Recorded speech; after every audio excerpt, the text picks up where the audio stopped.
Now, tell us about Harry and Meghan. What would you say now to... You told us some terrific stories when you were out here about how she cancelled you, basically, after you were extended the hand of friendship and gave her an entree, if you like, into British media and British society, if you like, which culminated in her finding her bloke. So here's this Sheila from Seattle, winds up with her handsome prince there in London, courtesy largely of Piers Morgan's efforts and help.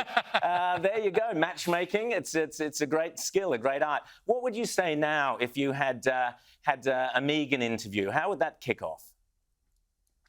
Well, look, I didn't know her that well, but I knew her well enough where I thought that when this all blew up about her and Harry, she'd at least have the decency to say, look, things are a bit tricky, I can't really talk to you anymore, whatever. But just completely bang, never heard from her again. And then you heard that many other people in her circle, friends, good friends, acquaintances, they all got cancelled.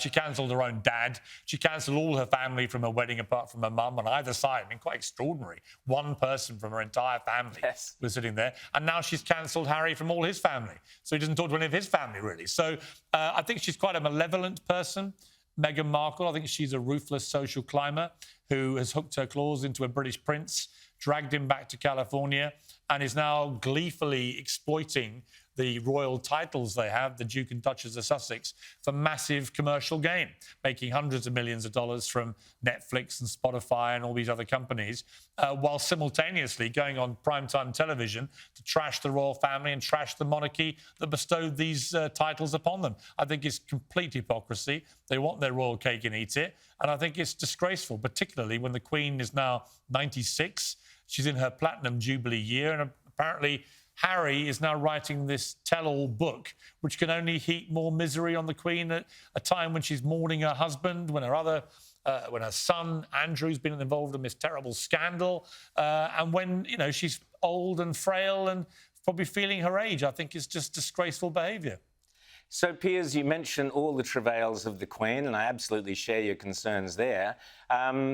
Prince Charles does not strike me as necessarily the greatest king in waiting. Can the monarch survive the death of the Queen?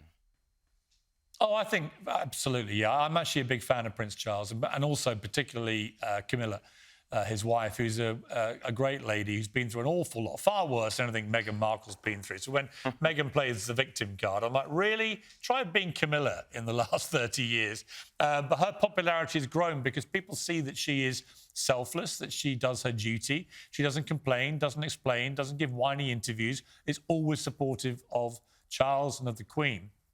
And I think that's to her great credit. And the British public are suckers for royals who just get on with the job. They love Princess Anne. She just gets on with it, never complaining, never moaning. Whereas these two in California, they never stop yapping. They never stop preaching about privacy and then invading it themselves left, right and centre.